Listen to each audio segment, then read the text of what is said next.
Hi, நம்ம இன்றைக்கி ஒரு லஞ்ச் பாக்ஸ் ரெசிபி இல்லைன்னா லஞ்ச் ரெசிபி தான் பார்க்க போகிறோம். இது வந்து நீங்கள் வீட்டில் செஞ்சு பாருங்கள், கண்டிப்பாக நல்லாயிருக்கும். குழந்தைகள்லாம் ப்ரொக்கோலி அப்படியே கொடுத்தா சாப்பிட மாட்டாங்க. அதனால் இந்த மாதிரி ட்ரை பண்ணி பாருங்கள், கண்டிப்பாக நல்லாயிருக்கும்.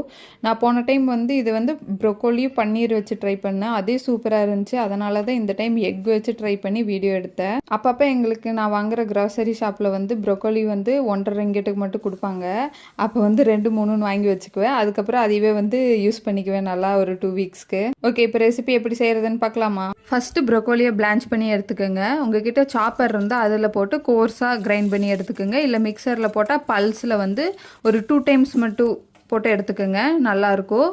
நான் வந்து இன்றைக்கி ஆயிலும் பட்டரும் யூஸ் பண்ணியிருக்கிறேன். அப்புறம் கார்லிக், ஆனியன், தக்காளி கொஞ்சம். நான் Kashmiri chilli powder, coriander powder add பண்ணியிருக்கேன். உங்களுக்கு வேணால் ஆட் பண்ணிக்கோங்க, நல்லாயிருக்கும். அப்புறம் ப்ரொக்கோலியை போட்டு நல்லா சாட்டே பண்ணுங்கள். இது கூட பெப்பர் பவுடர் ஆட் பண்ணிக்கிங்க.